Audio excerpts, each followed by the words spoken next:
Good morning. We now call this council meeting to order. We ask that if you have a cell phone at this time, if you would put it on silent, mute, or off, be greatly appreciated. We'll be led in prayer by Madam Clerk, followed by the Pledge of Allegiance. Madam Clerk. O God of might, wisdom and justice, through whom authority is rightly administered, laws enacted and judgment decreed, assist us, we beseech thee, that this city council may be conducted in righteousness and be eminently useful to thy people over whom we preside. Amen. Amen. I pledge allegiance to the flag of the United States of America and to the republic for which it stands, one nation, under God, indivisible, with liberty and justice for all.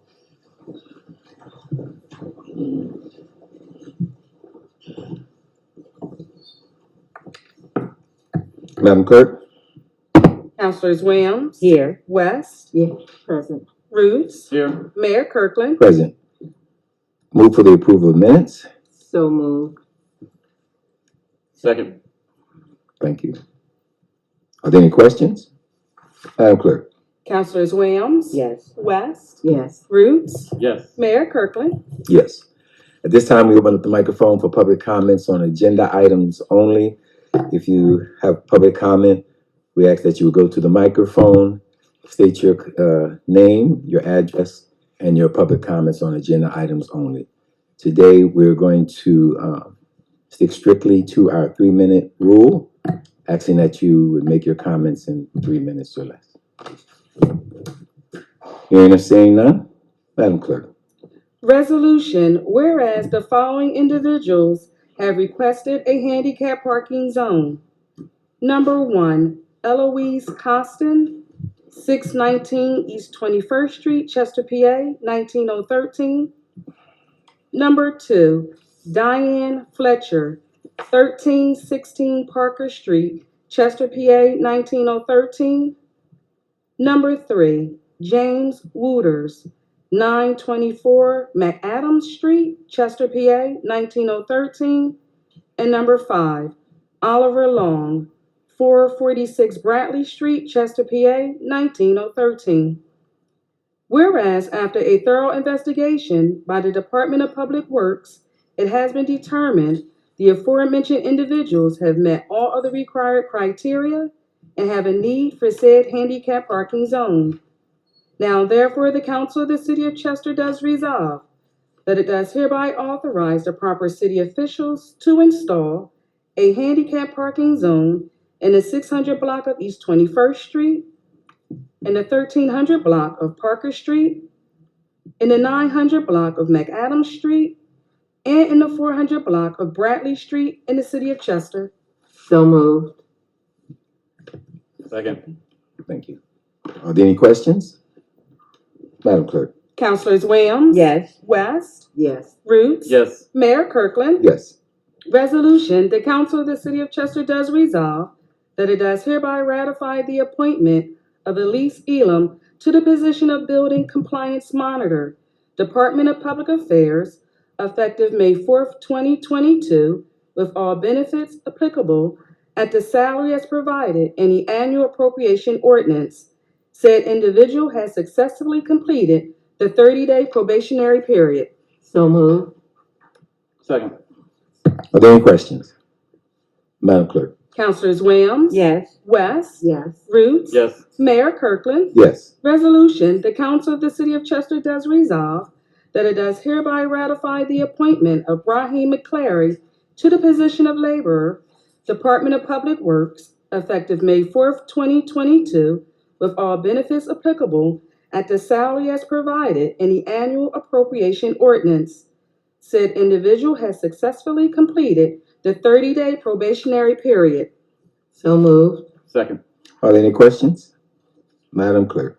Councilors Williams. Yes. West. Yes. Roots. Yes. Mayor Kirkland. Yes. Resolution, the Council of the City of Chester does resolve that it does hereby ratify the appointment of Lamont Collins to the position of Residential Housing Inspector, Health Department, Department of Public Safety, effective April 28th, 2022, with all benefits applicable at the salary as provided in the annual appropriation ordinance.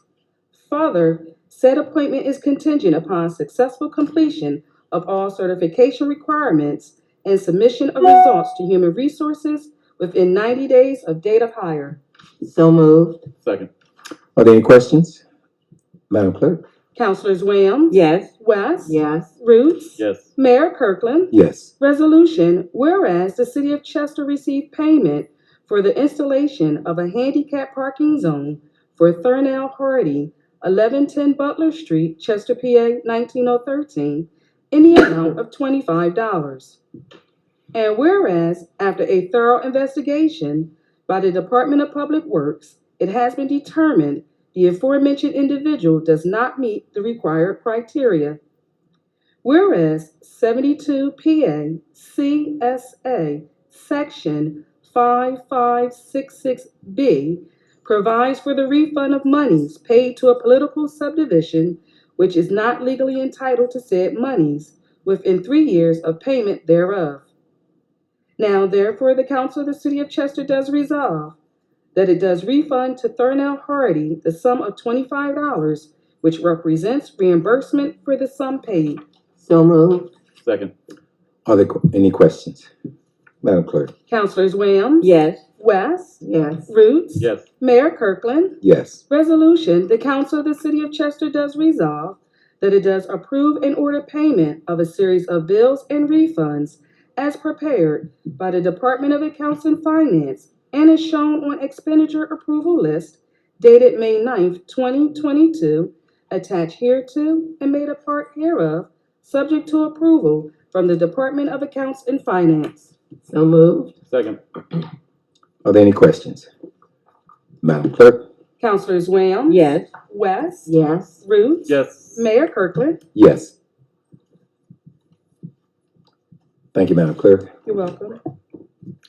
Before we go into the presentation, Ms. King, do we have a COVID update today?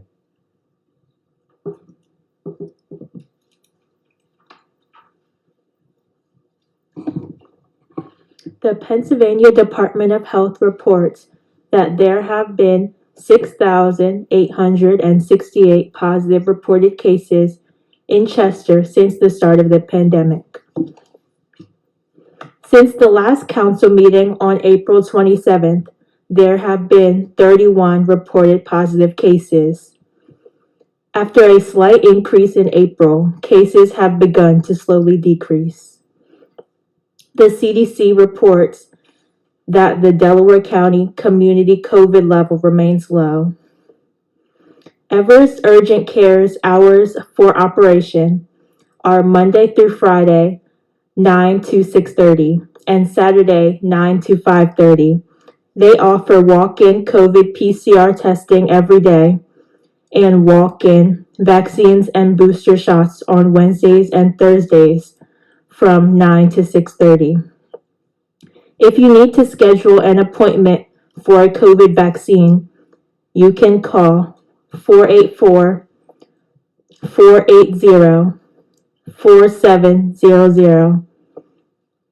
The Chester Housing Authority is giving out free COVID tests today from 4 to 7 at Booker T. Washington Community Center at 611 Central Avenue. Each person is allowed 4 tests. We also wanted to remind you of some of the national health observances for this month. May 8th through 14th is National Women's Health Week. Please encourage your loved ones to visit their primary care provider to get their regular health screenings. May 6th through 12th is National Nurses Week. This week celebrates nurses and their roles in society. And finally, May is also Mental Health Awareness Month. Our society focuses much more on physical health than mental health, but both are equally important. If you are concerned about your mental health, there are several options available. 1 in 5 adults live with mental health conditions. In It may be hard to talk about your concerns, but simply acknowledging to yourself that you are struggling is a really big step. Taking a mental health screening at mhascreening.org can help you better understand what you are experiencing and get helpful resources. Thank you. Thank you, Ms. King. Ms. King, let me ask you a very quick question. The tests that are given out by the Chester Housing Authority, are those rapid tests? Because I see where it says each person is allowed 4 tests. I'm assuming they're rapid tests. I'm not sure exactly. Okay, we can find out. All right, thank you. Any other? Yeah. Or I think these are test kits that they're giving out, not tests themselves. Yeah, they're take-home tests. Okay. What's the difference? Well, people are going to go to the Booker T Center and they're going to pick up a box with 4 test kits in them so they can administer them at home. Themselves, yeah. Yeah. Okay. Okay. Yeah, but the way it was read was they're going to get 4 tests as if I'm feeling symptoms and I can go there and get tested today. I think what she meant to say is you can go there and pick up a test Pick up the kit. test kits. And we really want people to pick up test kits. If people think they're going there for testing, I don't think a lot of people will show up if they're not feeling symptoms. Mhm. So let's get all the free test kits we can get. Also, she mentioned Everest Urgent Care. For those who don't know, it's on 9th and Wilson. That's the Silver Care Urgent Care Center. And to see that they're open on Saturdays is really helpful from 9 to 5:30. So if you do need tests to be tested, that's the place to go. They do good work. Thank you again, Ms. King. This time we have a presentation from Delaware County Interactive Revenue Gaming Authority. Good job. It's a long name, a long title. Just see it on the account. Mr. Mayor, City Council, Administration, residents, good morning. Good morning. Morning. My name is Paul K. Johnson. I am the chairperson of the Delaware County Interactive Gaming Revenue Authority. They gave us a long name. Mhm. Our abbreviation is DCIGRA, DCIGRA. And we essentially get funding from tax revenue from Harrah's Casino, which goes back to the state, and we get tax revenue that comes back to the county. County Council set up this authority to distribute that tax revenue throughout the county in forms of grants for community organizations, economic development, and for emergency services. We established a grant for emergency services in the county. And to this date, or this quarter, we've awarded $23,631.71. And overall, we've awarded $49,715.73. Councilman Womack was here not too long ago and awarded a grant to Commissioner Gretzky for the City of Chester Police Department. So I'm here to award a grant to the City of Chester Fire Department on behalf of Commissioner William Rigby, who made the application, for outreach services for the Andrew Hicks Toy event around Christmas. And this is a reimbursement check for $2,500. So on behalf of the SIGRA and County Council, we'd like to present this check to Commissioner Rigby and the City of Chester Fire Department for $2,500. And Mr. Stephen Roots is a fellow member of the SIGRA. With you.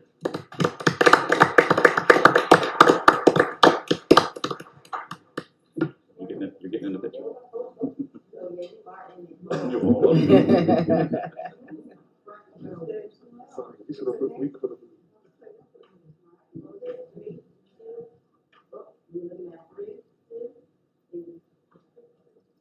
Thank you very much. That's not what I want. Stop. Again, that's a long name. I'm not going to try to butcher that. But I will say thank you. Thank you, Councilman.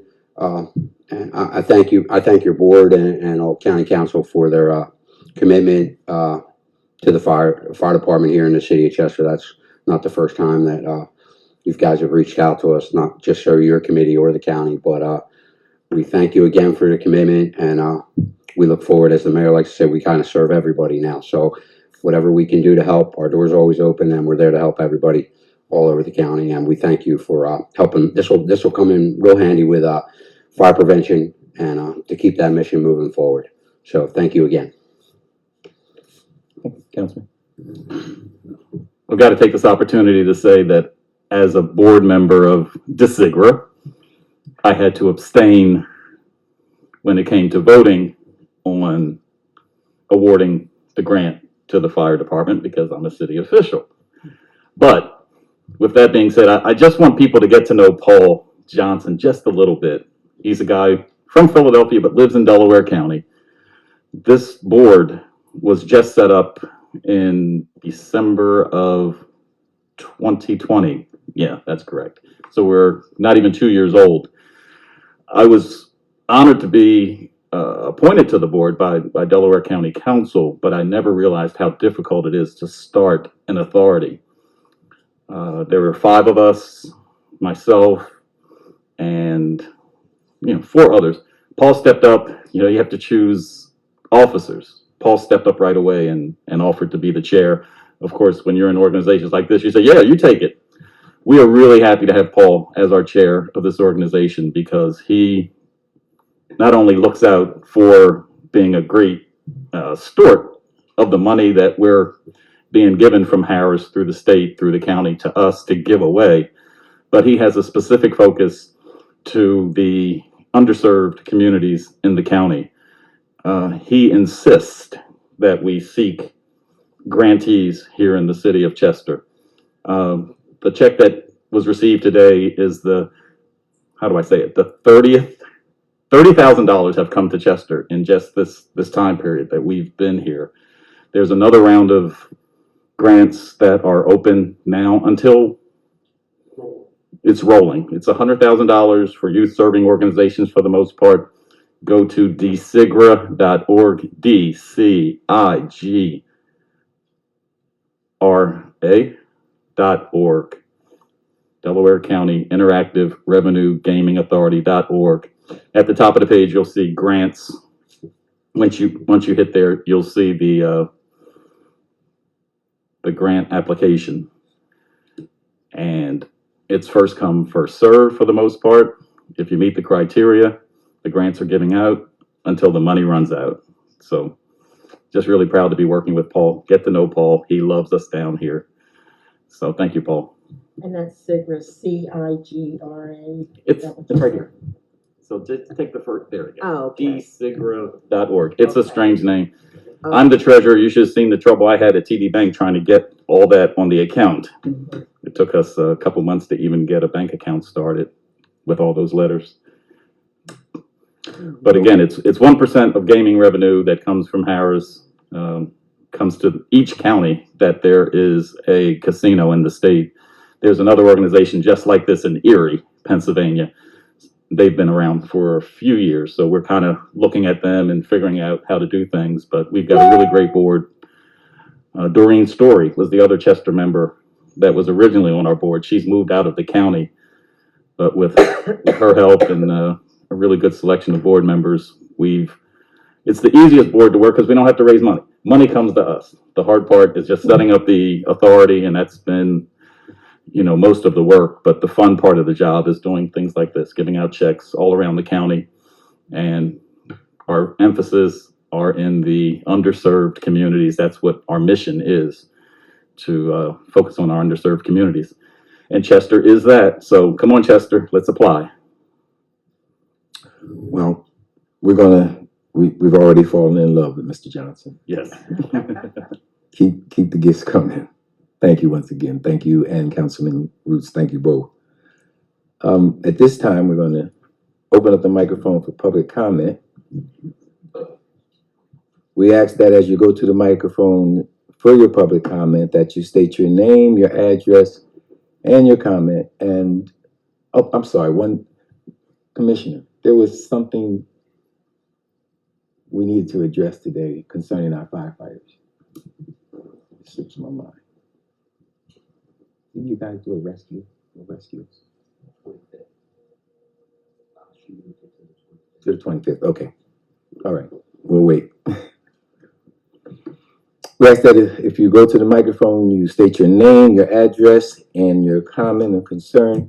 We're asking that you limit your comments to 3 minutes, and we can begin.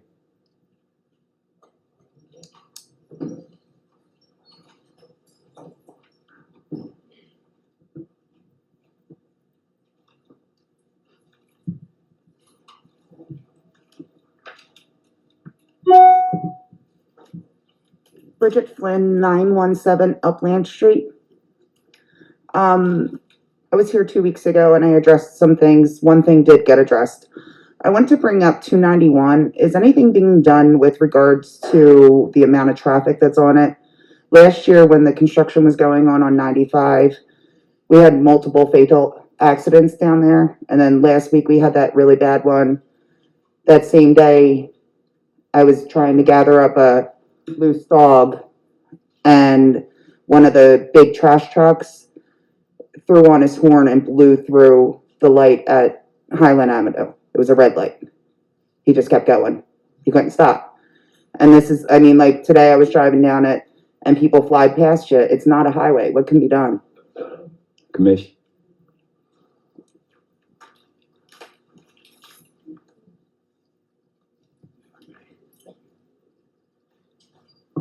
So that has been a subject that we've been in discussions for some time.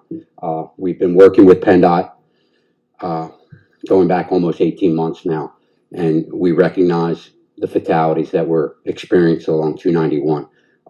We've reached out to PennDOT. We are hoping that we can come to some kind of agreement to do some traffic calming. Certainly the stretch between Flower and Penn is a concern of ours with no kind of traffic devices there. Unfortunately, the fatal, and I will correct, the news did report that we did have a fatality the other day. That gentleman is not in good shape, but he is, my last report was still with us. That being said, and that was there coming off the off-ramp, and that's a blinking light. Right. We're hoping for a light traffic device there as well. So we do recognize the need. I have talked to the mayor about some things that we want to try to accomplish internally with some of the trees. The trees are a concern of ours. We need to get those cut back so we can have better line of sight. So this, you know, we have taken this mission, and we're not going to stop here. We recognize the issue, and matter of fact, I just sent PennDOT all the data of our fatalities and our injuries along that stretch of 291. But it's been going on for quite some time, and we're hoping to get it corrected. It just seems like there's always an uptake with when they're doing construction on 95. Everyone's getting dumped onto 291, or they're trying to bypass the construction, and it's increasing the traffic, and there are people that don't know that highway. You know, they don't know that it's pretty much a residential road. It's not 95. Correct. Our engineer. Yeah, I can just give you the council a brief update on what we're working on 291. We actually have a design project right now. We're doing the survey work where we're gonna, between the section between Flower and city line toward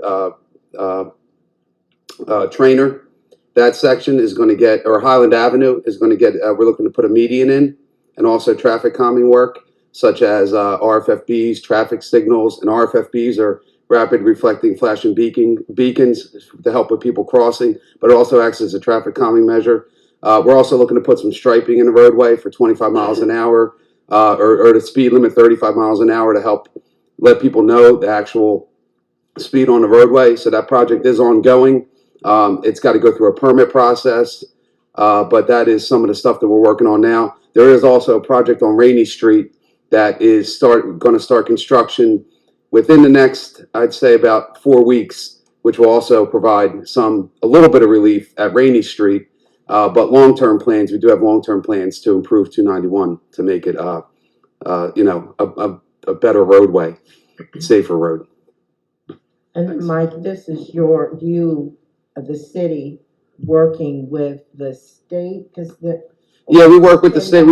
We've had meetings with the PennDOT safety group, and we have ongoing conversations. And Commissioner Rigby has been involved with them, and we kind of work collaboratively. So it's just it's an ongoing process. It's currently we have a design project ongoing, which once that design is done, we'll be looking for funding to get the work done. I believe Lisa Gaffney's not here, but she's been securing a lot of funding through Riverfront Alliance to try to get a lot of work, try to get work done on 291, like the East Coast Greenway, which ultimately will include that median to improve pedestrian safety and vehicular traffic. Now, as far as when you have a backup on 95, that is the alternate route people take. I don't know if you can necessarily prohibit that because that's just that's just where they go when there is a backup on 95 to get around it and try to get up toward Philadelphia or south down to the Delaware. So. And this is something that we can't just go out and do the work. We have to partner with. We have to it's a PennDOT roadway, so we have to get approval from PennDOT. Right. Yep. We do have to. That's what I want to bring. Yes, we have to get approval from PennDOT. Yep. The city has to get approval. The city has to get approval, yeah. So as part of our design process, we have to actually get what's called a highway occupancy permit from PennDOT to do the work. But we also got to get the funding in place. So it's an ongoing project. It is something that we watch closely because that is a roadway that has a lot of traffic accidents. So We recognize that there are problems on that 291, and we are feverishly working to try to save lives and get these folks to slow down. Yep. And the commissioner did have another national law enforcement engagement this morning, Commissioner Gretzky, and he's up to speed with us and he's working with us as well. I can't speak on how he's deploying his troops for that, but he's on there. Thank you. You're welcome.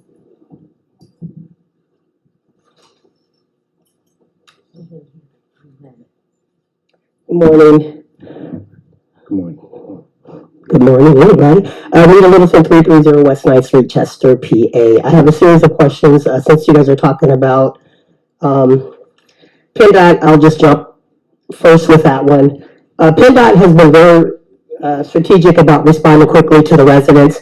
I know personally where residents have called them about issues, potholes, they've come out and they've done that right away, even with cleaning up the highway there with the illegal lottery tickets that are being dumped. So I know that PennDOT is very, very strategic about our concerns as residents here in Chester City, in particular, being in contact with them and other residents of Chester City.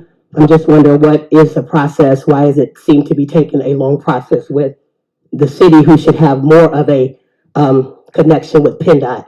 They are aware of our concerns here in Chester City. They are trying to move swiftly and also direct us in the way that we should go with our local municipality. So I keep hearing that it's a process. How long is this process? And since we're talking about it, 9th Street, again, the traffic on 9th Street is ridiculous. Cars are coming down there like it's a highway. We have got to slow that traffic down for the sake of our children here in Chester City, senior citizens who are riding wheelchairs. It is ridiculous. We have got to do something. And PennDOT they already said what needs to be done. If I need to, I'm asking, requesting if they can put it in writing so that we can submit it to this council of what needs to happen clearly so that the residents of Chester City can feel safe, who lives on 9th Street, and feel that our children can be safe, especially around the times that they're in school. I know that the Commissioner Gretzky has talked about this, but putting it off till September is too long. Our children's lives should be top priority. We have got to get something to happen quickly on 9th Street, especially where the educational institutions are, for the safety of our children here in Chester City. That's number one. Also, I wanted to just talk about the meetings here, city council meetings. Want to get a clarification on the mandates. I know that there's rules and regulations. We were told that we cannot come into the building here without a mask. Okay, so we're just trying to, get some clarity here. Even today, people were told that you have to have a mask. But as I look around this council meeting, there are people who are without a mask. So can you please clarify for the public what is the regulations for the mask mandate here in the city building as well as the city council meetings. And if the city could, I know they're pretty much giving away free, things to protect. It would be nice if the city did have a stash of masks downstairs. If somebody did forget their mask, like I almost did, I just wear my mask anyway, that a person can get a mask and not be turned away because they don't have a mask. So so the question is, can we clarify, do you need to have a mask here in council meetings and in the city building? Or is that just something that you're being told? And if it is a regulation, we all should be following the rules and regulations of the mask mandate for city of Chester. Ms. I also, Ms. Littleton. yep, 3 minutes up. Yes, ma'am. Are you gonna, it is, that was a fast 3 minutes. No, that Whose was, time, is there a timer going on? yes, it was. Oh, man, you pushed that thing early. Okay, also, can I just report though that there is, the state representative candidate Carol Kazee, her signs are becoming missing around the city. Ms. Just Littleton, wanted to address that. Ms. Littleton, Okay, your time, your 3 minutes. Okay. okay. So if you want me to address the issues that you had spoken about, I will do that. Okay, All right. so I'll wait till the next council meeting to bring those other issues up. Thank you. Mr. Galante has talked on multiple times about the process that we're going through with widening the area by the high school, the roadway on 9th Street. It's not something that can happen overnight. He's been working on that. He's reported on that, so that might help us in calming the traffic in that area. As far as rules and regulations, I had addressed that with our human relations person, stating that at the end of this month, or last month, I'm sorry, I do apologize, last month, that masks were not mandatory, but persons can wear a mask if they feel. Okay, can you guys communicate at the front desk, please? Yeah. So that they won't turn people away if that happened today. Okay. Thank you. And we do have masks that are available. I have some up here. Maybe I'll just drop some more downstairs. Thank you. How you doing, Councilman Mayor? Adelaide Evans, 465 Bradley Street, Chester, Pennsylvania. I have 3 concerns. One of the biggest concerns is the school, what is it? The 15 mile an hour zone in the schools area. I feel like majority of the people that fly through Chester fly through here because they feel as though they can. And I would like to also know if cops can be posted during those times of the day so that they can catch some of them. I know way back when they had on Providence Avenue, they were over there doing stops. They had people pulled over into a parking lot where the church is. They were getting numerous cars. So for the sake of our children, I would like to know if officers will be posted during the times that children are coming in and leaving out of schools. I know that I do the 15 mile an hour school limit. However, there are people that fly past me because they just don't want to follow the rules. Also on Providence Avenue, there is a sign that's blocked by a large tree. So maybe that's also a reason why people fly through there. And if that could be cut down if possible. I would also like to know if the pool is going to be opened up for the summer for the children and to full capacity. I also would like to know, will there be different forms of payment being accepted for the pool registration? Because I know there are a lot of people that come down there and try to register for their children and are turned away because they're told they need a money order. And they're not told that until they get to the pool. So that deters them, and then they take their children elsewhere, which then limits our funds in the city of Chester. Lastly, I would like to know, why are we tolerating the Chester Parking Authority terrorizing the residents in the city of Chester? I know for a fact that I've seen one particular individual ticket a car every day. It's like she has her horn set in on these particular vehicles. She comes and she puts a ticket every day. I know for my block, I want to say maybe last summer, she was coming down my block every day. We have a lot of handicap parking, and there are times where older people on the block forget to put their placard in their window because they just forget. She purposely ticketed almost every car on the block. So I would like to know if there's something that could be done with the Chester Parking Authority.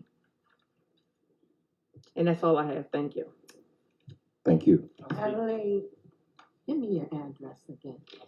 465 Bradley Street. 465 Bradley. Okay. Ms. Evans, is it? Ms. Evans? Let me just speak on the police presence at all of our schools.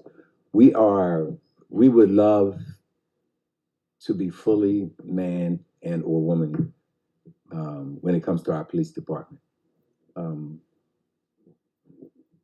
Unfortunately, we don't have enough police officers to be at some of these places at all the time. So what we do is we try to, when we're called, when this office is called by one of the schools, in particular Chester High School, the superintendent calls and says that he needs assistance with our police officers at the high school, we'll send them.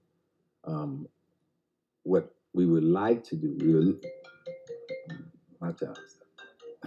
what we like to do is we're in the process of hiring officers now, sending them to the academy so that we can get, we should be up to about 100 plus officers here in the city.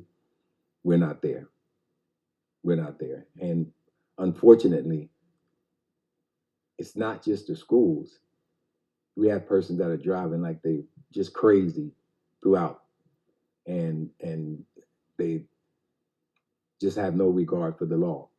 Do we get some? Yes. Do we get them all? No. Hopefully we'll get some more police officers in place so that we can address that issue. Or is there any way they can rotate? Because I do know one particular morning I was taking my daughter to school, and there were two police officers on the opposite street. One was sitting inside the cemetery, and one was sitting a little bit down. And I think it's more of a consciousness of the police. Like if you are just on downtime or what have you, because maybe there's nothing happening, if you can just rotate, if they can just rotate through those areas, then I think the police presence would deter those folks that are driving 40 miles an hour. I will have that conversation with the commission. Thank you. I will. Providence Avenue, many years ago, there was a young girl killed. Providence Avenue. It broke this community's heart.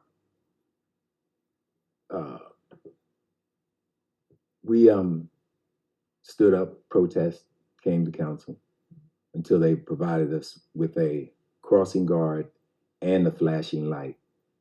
And we were able to put some police officers up there at the same time as well. That is another problem road that we have to address, because you're correct, there are flying up and down Providence Avenue. Once again, people that have no regard for the law. And the more officers we have, the better we can kind of police that area. The pool. The pool. It's been a hot topic this week, so you're stealing my thunder. I was going to bring this up at the end. I might take more than 3 minutes, Mayor. This is a big issue. I'll just say we had an executive session after our deliberative meeting on Monday. I wanted to speak specifically about the pool, and I met with the mayor out at the pool that same afternoon. But let me give you a little background. We all recognize how essential the pool is for summer recreation, particularly for our children. Being the new guy in Parks and Rec, I went around to the playgrounds, I went around to the park. Early March, I went to the pool just to see what it's going to take to get that open, hopefully by Memorial Day, which is always the goal. I must say I was quite disappointed in what I saw with regard to the state of the pool. Where do we go from here? I got some pool experts out to help me assess what is the state of the pool. I'm no pool expert. I've never had a pool. And the estimate just to get the pool, the big pool, the baby pool up and running was around $200,000. I looked at my budget. I saw $5,000 for pool repairs. So common sense will tell you something's got to happen really quick in order to get our pool open on time. When I talk about pool, I'm talking about the physical pool itself and the water that goes in the pool. But there's also a locker room over there. There's lighting. There's a pool deck. Those areas need to be addressed as well. Let's not forget, the city has been in financial difficulties for a long time, and I don't care if it's Chester or any other municipality, it's usually recreation that takes the brunt of when money gets low. We're in a unique position this year with the ARPA money, the American Rescue Plan money. So I went running to the receiver and says, can you help? Can you fill the gap between 5,000 and 200,000? And they have put a project together to get our pool up to speed. Now, I'll tell you in no uncertain terms, we can take a hose and fill the pool up today, and kids can go swimming tomorrow. There's nothing wrong with the pool itself in that regard. But I will not open the pool without clean water and safe water. And that's some of the things that has to get fixed. We've gone too long doing it piecemeal, or just deferred maintenance, I think is the term that we use. So what do we talk about when we talk about clean? Water gets dirty. It's pumped in and out a couple times a day. It has to go through a filter system. We've got to address our filter. There's germs, and Lord knows in these last couple years, germs is a big deal. Whether it's COVID, we hear kids have hepatitis now, and kids are they have those super duper germs. So we have chlorine to kill bacteria. We have to get an automatic chlorination system in there so that we don't have to trust our staff with pouring chlorine and hydrochloric acid. We need an exact controller that's going to measure, take the human guessing out of it. All that's going to get done. As far as the locker rooms are concerned, between vandalism and deferred maintenance, I wouldn't want my kid to go in that locker room. I want to thank publicly Laborers Local 413, who have offered to provide their labor as an in-kind donation to helping us get the locker room together. Just talking to the mayor before the meeting, when we met at the pool, he pulled out his magic wand and helped get our deck. There was tripping hazards on the deck. I know kids like to run. There was no way I was going to let that place open in the condition that the cement was on the deck. It was crazy. We got the cement broken up. The mayor waved his magic wand. We're going to get cement poured today or tomorrow. So that's going to be straight on the deck. The big cost, though, is the surface of the pool. When the chemicals aren't right, it eats up the sides and the floor of the pool. And that's been going on year after year after year after year after year. So every summer what we do, and I think what this $5,000 was allocated for, is what's been done to the pool surface every year. It gets kind of spackled over, sanded down, and painted. One of the things we're looking to do is to bring this pool up to standards. It's a public pool. It's not a backyard pool. We cannot continue to treat it like a backyard pool. There are regulations for public pools that we have to abide by. We have to establish standard operating procedures, how to open a pool, how to close a pool. I should be able to pull off my shelf right now a binder that tells me how many kids went in the pool last year, how much chemical we used, how many days was it open, when was it shut down for fecal, what was the chlorine, what was the pH. We don't have that kind of stuff right now. I'm gonna put that together this year. We will not be able to resurface the pool before the season starts because the pool people who do it are busy right now. But with the blessings of the receiver and us getting our act together with our project plan, the funds will be released throughout the summer to continue to do the work that's needed to bring it totally up to standard. I see the pool resurfacing, which is half of that $200,000 being done after the season's over. But this pool will not open this year until I am firmly sure that the equipment is in place, that the water will be clean, and the water will be safe. So that's what's going on. As far as the baby pool is concerned, that didn't open last year because a pump malfunctioned. The pump is thousands of dollars with the supply chain the way it is. Nobody has them on the shelf. It might be a little while before that portion of the pool opens. To your other question with regard to money orders as a way of paying for the pool, I was made aware of that last year by a good friend of mine who is a doctor. Not that that matters, but he was visiting the city, had his 2 kids. They went down 7th Street. The kids saw the pool and said, Daddy, Daddy, Daddy, there's a pool. Can we get in the pool? He was like, I don't see why not. And he went and they said, you know, money order only. He called me immediately and said, what's going on over there? I said, I don't know. We're going to have to come up with a 2022 solution for the $5 or $10 it costs to get into the pool. Even if we don't take cash for one reason or another, there's so many other ways to move money around. So look for a policy change there with regard to money orders. What else do I have here? Yeah, what we have to do though is I'm encouraging my team to follow my directions with regard to completing this project plan that the receiver has put together so that the money can be released so we can get this pool up to snuff. Through our relationship with 413, through the mayor's relationship, we've been able to get some in-kind services that I believe will allow the pool to open probably in the month of June. And again, it's supply chain stuff. We've got to get this equipment. We got to get it installed. The pool has to run for probably a week or so, make sure the water's tested and clean. Even though the big money may not be released until midsummer, so we can totally do a refinishing of the pool. My job as a director here is to put some standard operating procedures in place. So if somebody follows me next year, if I get hit by a bus tomorrow, they'll be able to see how to open a pool, how to close a pool, where our suppliers are, how much chlorine costs, where to put it, all that kind of stuff that should be standard around here. We can't keep treating this pool like it's a backyard pool.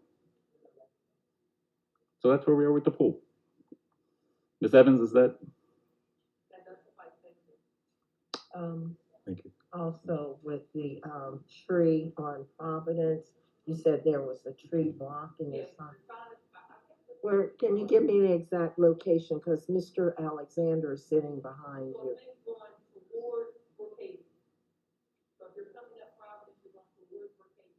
Is it up Providence or Edgemont?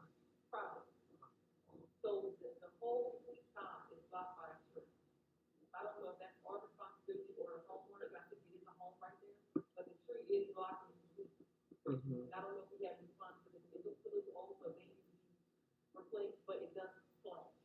But you said it's towards Brookhaven. Are you going past the park? Not the park, but, oh no. Yeah. Okay. And before you step up, Ms. Smith, you also mentioned about the parking authority. The best way I would encourage you to address the parking authority is by way of their meetings. When are the parking authority meetings, man? We can. I'll ask Ms. Before we.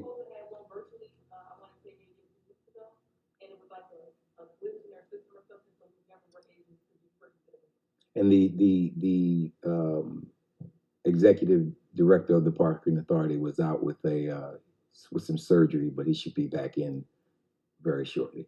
We'll find out exactly when. So you're welcome.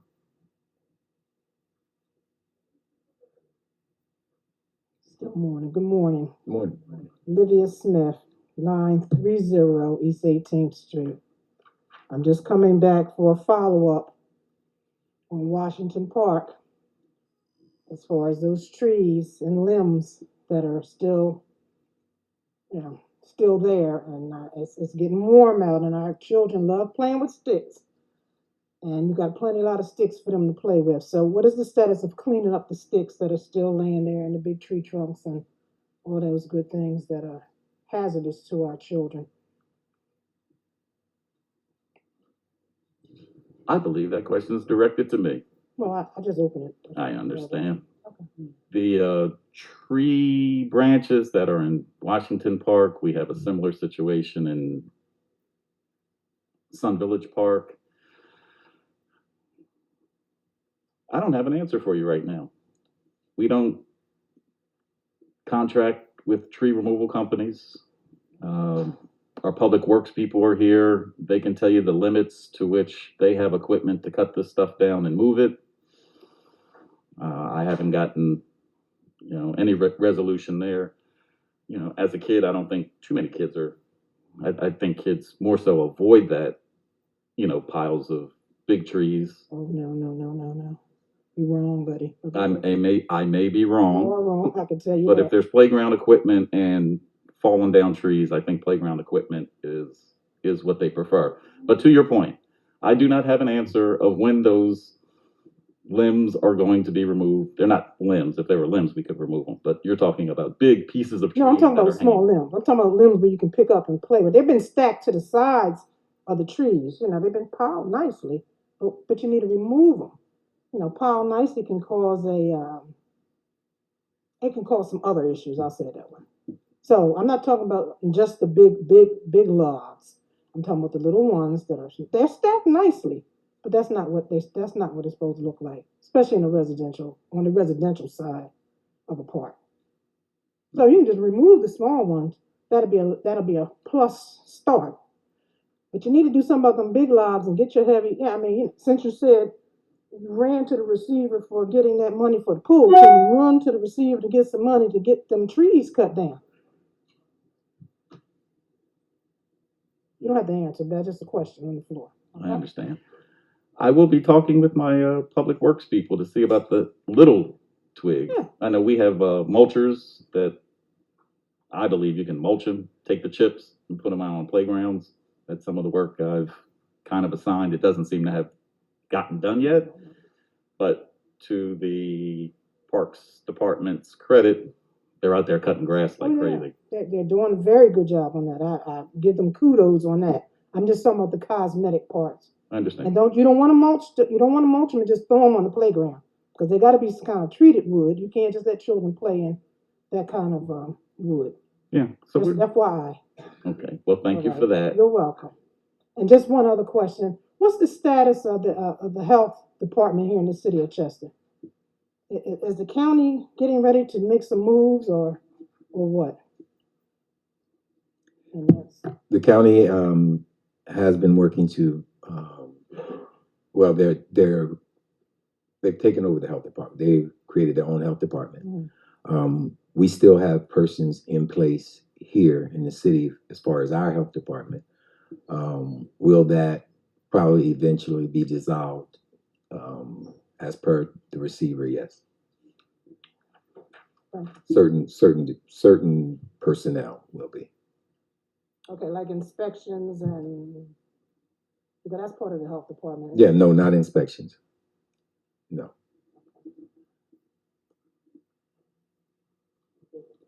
Can you guys please address my 9th Street question that I had? I'm trying to get time frames and to find out. We've been talking about that 9th Street for the residents who I'm also reporting this, who lives on my block, who's unable to be here. Is there any time frames that we can have when the speed signs that it says it's going to happen? We're looking for time frames that we can look forward to as residents on 9th Street about that speeding problem.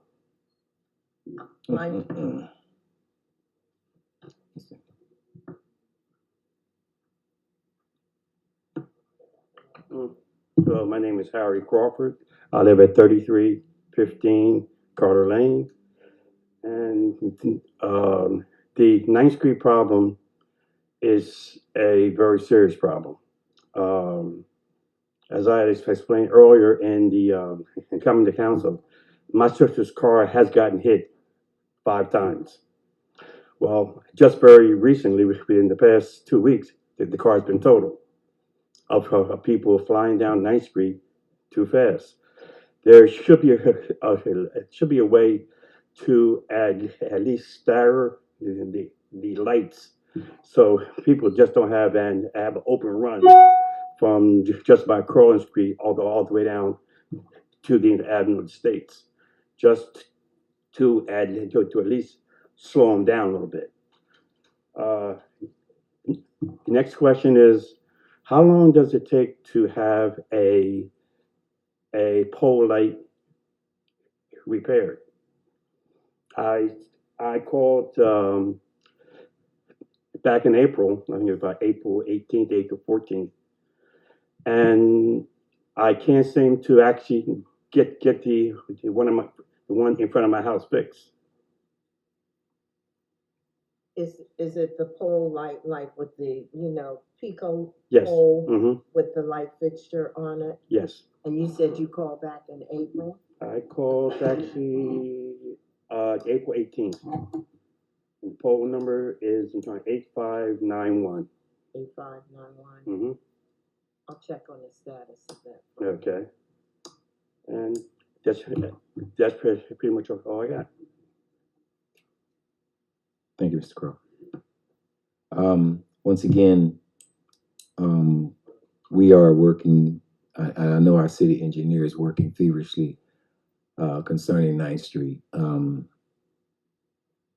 Unfortunately, folks have just been, and it's all over, they've just been driving like they're crazy.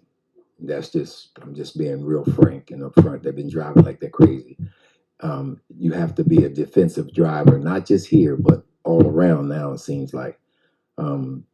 Hopefully, as we move forward with our police academy and our class, we'll have more officers on board so that we can address those speeding issues.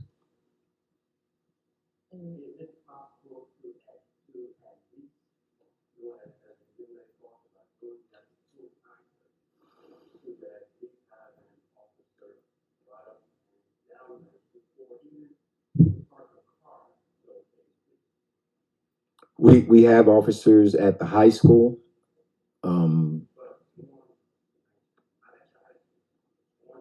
No, that's what they are. They're actually on 9th Street at the high school. They're on the Barclay Street side, and they're also on the 9th Street side. I've been down there a number of occasions when they've been asked to be there, just so I can observe them myself. Thank you. Mike, do we have any later updates from PennDOT on that West 9th Street section there? Like when is the striping gonna get done? Well, it'll, once the mill and overlay starts, they'll do the striping after that. I'll get a hard date from them and I'll email out to council. I'm still working on trying to get a hard date. For the mill and overlay? For the mill and overlay, yes. Okay. But I did provide them plans for striping and also a bike lane section going from Penn down to Avenue of the States, Edgemont Avenue area. So that'll help, narrow the lanes a little bit, maybe help calm some traffic. Hold on. Yep. I think you went over that a little too fast. Yeah, sure. Mill and overlay. What that means is the entire length of 9th Street from one end of the city to the other is going to be resurfaced. It doesn't mean it's addressing speeding, but we also have potholes and all kind of other issues with 9th Street. So let's talk about the date that's going to happen so the people know. Yeah, so I'm working on getting the date for the street resurfacing, which will include a curb-to-curb mill and what we call mill and overlay. So it's basically what will happen is a milling machine will come in, they'll mill the first 1.5 inches of asphalt and then resurface. Once that's done, PennDOT will come back and stripe the roadway. They were supposed to start actually a month ago. So I'm trying to get an actual hard date of when that work's going to begin. I understand there's been some backups and there's PennDOT's been backlogged with paving work, but that is on their plan to get done this year. I will have a hard date for council. When that's done, that won't, the mill and overlay will improve the roadway conditions as far as driving. We are modifying some striping in front of the school so that the people who park across the street from the high school will have room to park. Right now, there's about a 7-foot parking lane. So we're going to shift the center line of the roadway over a couple feet so they have 8 foot to park, so they don't have to park on the sidewalk. That's been an ongoing thing. We actually provided a plan to PennDOT to do that, and we've been corresponding with them. As far as the section from the school down to Edgemont Avenue, PennDOT is going to install bike lanes along that section of roadway to connect into our trail. Those bike lanes will provide, if you're driving down 9th Street, if you can picture it, the cartway is about, almost 14, 15 foot wide with very minimal parking on both sides. Adding those bike lanes will help narrow the lanes, which tends to help calm traffic in that section. Thanks. And that mill overlay, Mike, you said will happen from the city limits down past Highland? The mill and overlay is proposed from Morton Avenue to the city line at, that would be Trainer. Right. So that section of roadway is proposed to be mill and overlay. Yep, thank you. Now, one of the things that's going to be important for us to do when we get that date is to communicate that to the people, particularly those who live on 9th Street, because a lot of people park on 9th Street. And the last thing we want is blowback from the parking authority or any other entity that may have to move cars that will be in the way. So we're going to need your cooperation, people. When you find out, there will be plenty of signage, and we might have to over communicate that that's going to occur, because it's been a really long time that we've required that type of cooperation from our residents to move their cars for this type of large paving project. So really looking for your cooperation there. We've had other paving projects, and you can communicate and communicate. A lot of people will comply, but there will be some who won't, and then that's when we have to get other persons involved to have the cars removed. Mr. Salim?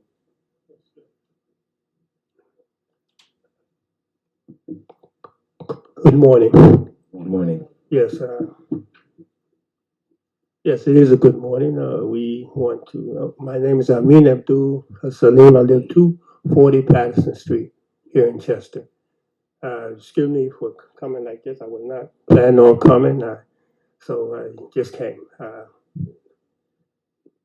Wasn't planning on coming. Some thought hit me, and I wanted to share with you very briefly. It's a very powerful type of thinking, powerful thought that never had been had before. So this is what I want to share with you. Not going back and looking back and extracting from this and that and all this, trying to bring this up here like that, well, that's good in sense.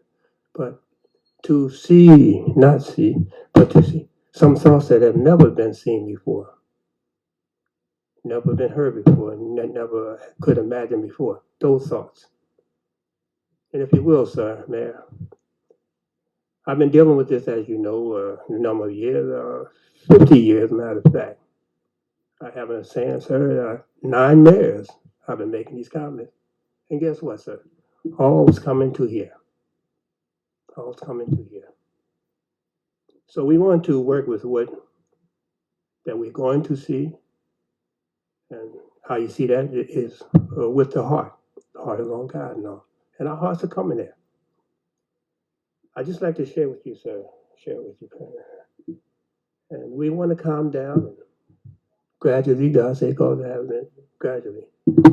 So what you see here, sir, is what we see, is we feel and we see a transition, a change. And if you will, sir, if I may mention, and with due respect for everyone, of course, this is not racism or biases. It's the perspective of our Lord. And he says this, if you will, sir. It says, so this is basically a transition from, if you will, white to black.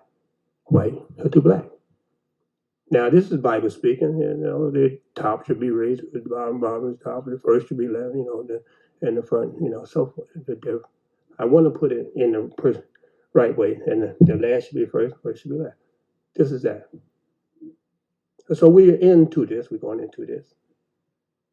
So this is what you're feeling, sir. This is what we are feeling. Our children are coming. They also feel it, of course. They also feel it. They're coming to get theirs. They have and not have theirs. They're coming to get theirs. A new education, a new form. They will be out front first. This is a mercy to all. Mercy to all. I'd like to just stop there, sir.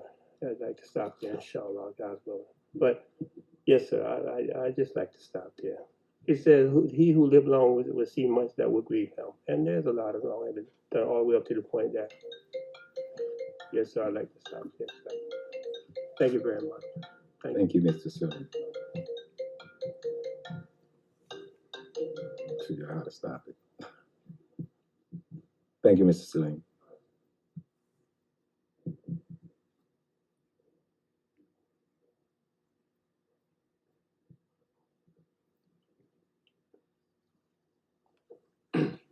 Morning.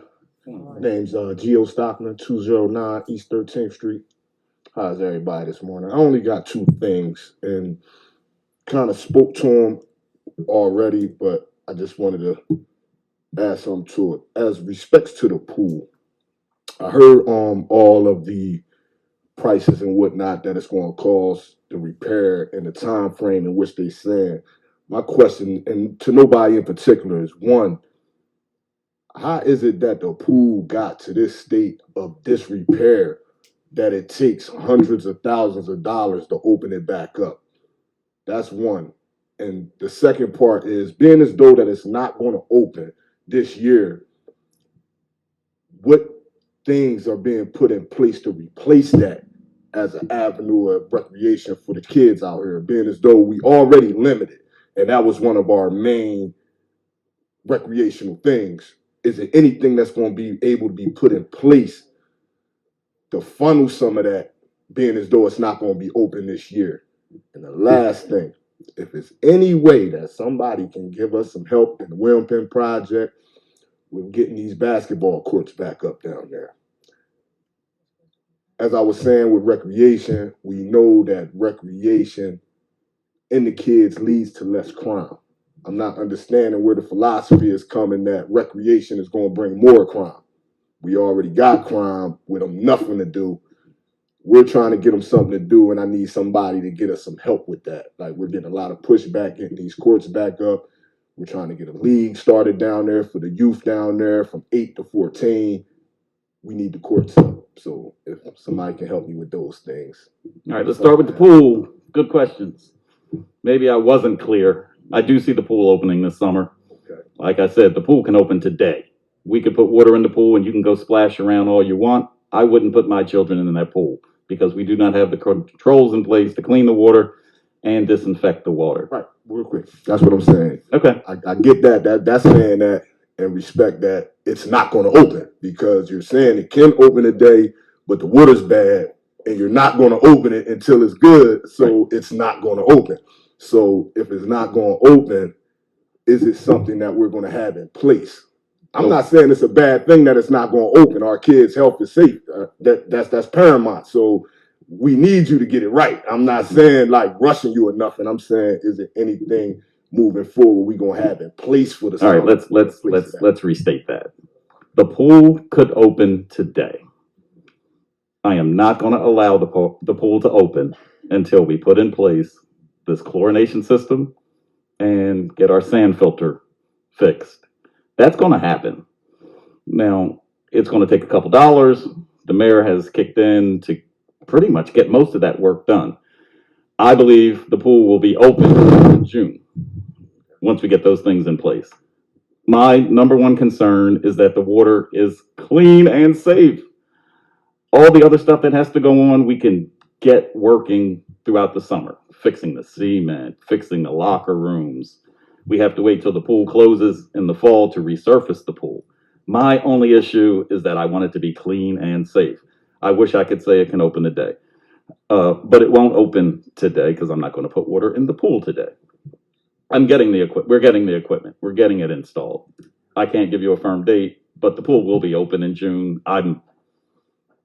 You heard me say it in public. How did it get this way? You know, I'm just stepping into this, but from what I can see, it's been treated like a backyard pool, not a municipal pool. When I can't walk in and pull off a shelf standard operating procedures with all the information about the pool and how it works and how to open it, how to close it, when equipment has been serviced, when's the last time things have been changed, when did these things break? You know, that's why it's in the state that it's in. And a lot of it just has to do with the finances of the city. You know, when it comes to paying police and firemen or just getting by with a body of water that kids can splash around in, we've just got by. What could we do in the meantime? It doesn't cost $200,000 to put up spray parks, to have a pipe run through little pipes that spray water on kids. Those are some things that I'd love to see happen in places where they used to exist. Those aren't big deals, but, you know, pool and a one-man band for the most part, you know, we're going to work through that. I think that answers those questions. And the William Penn, I've already spoken, and I believe the mayor has spoken with the authorities there, and I spoke to the management team because there was a specific question that came through my office wanting to know if those courts were going to be reopened. The one in the William Penn will be, you know, whatever, you know, they need to do to refurbish it or what have you, that'll be done, and it will reopen.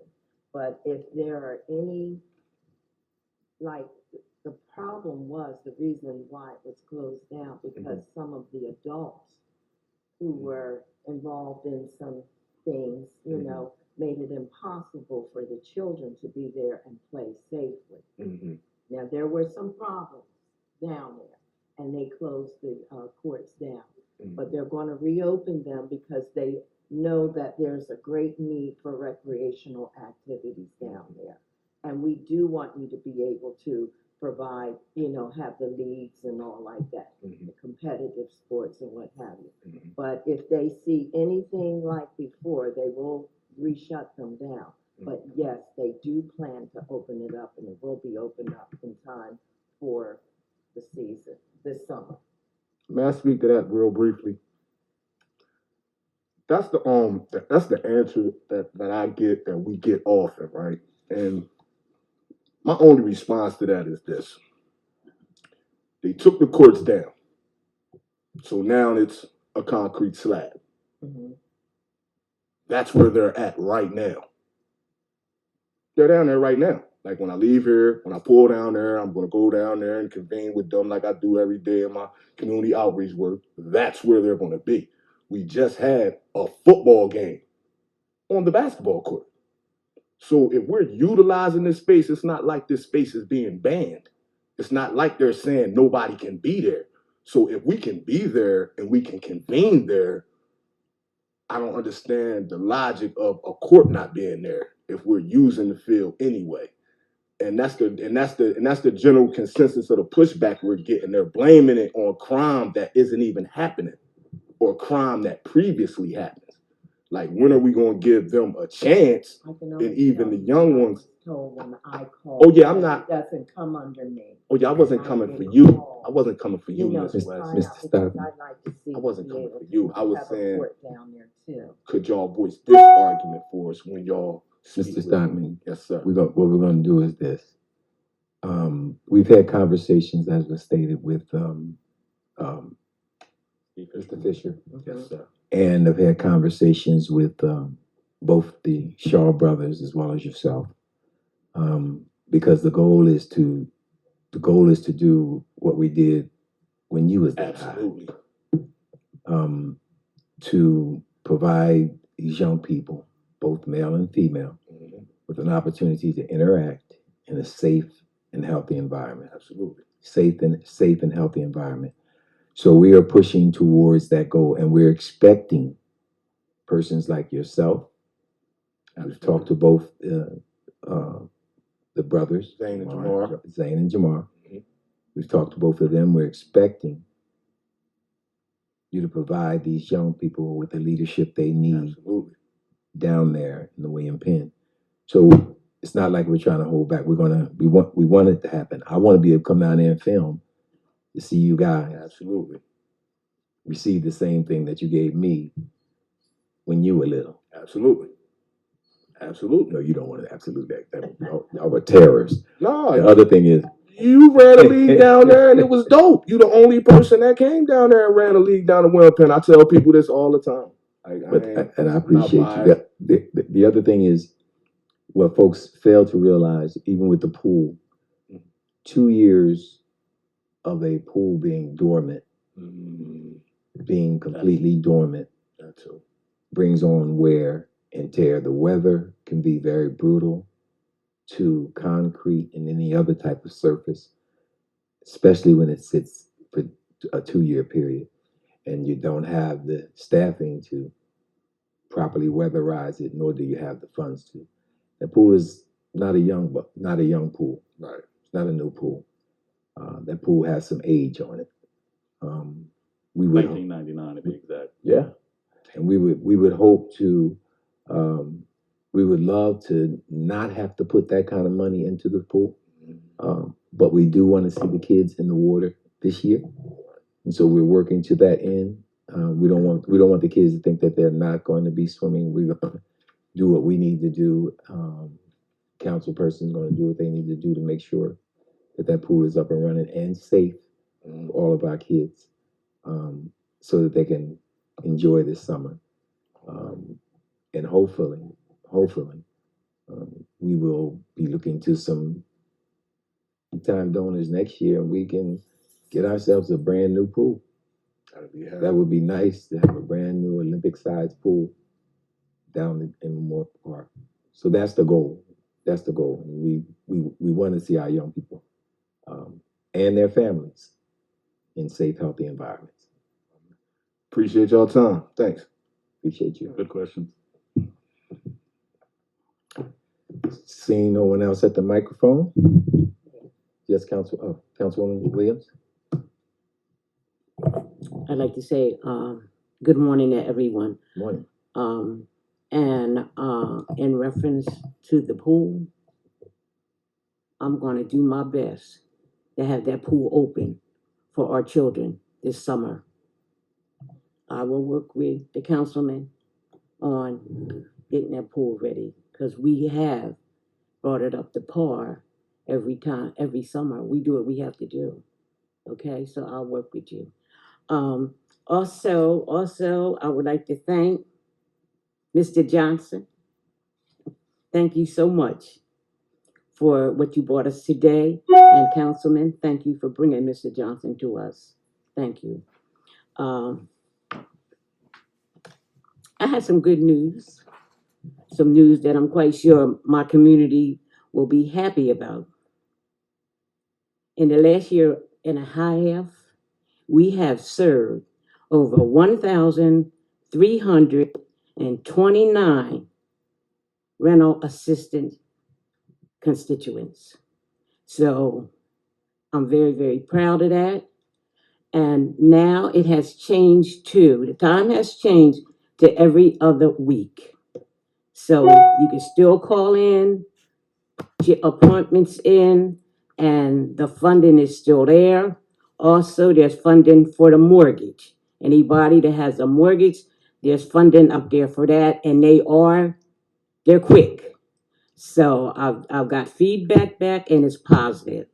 So I'm asking you to take advantage of these opportunities that's out there for the citizen. They're not only for Chester, they're for Delaware County and Pennsylvania, the mortgage one and the rental one. Okay? So thank you very much and have a great day. Thank you, Councilwoman. Councilwoman? I don't have any comments. Councilman? I've said enough. Okay. Seeing and hearing no more comments, this what are you guys saying? This council meeting is now adjourned.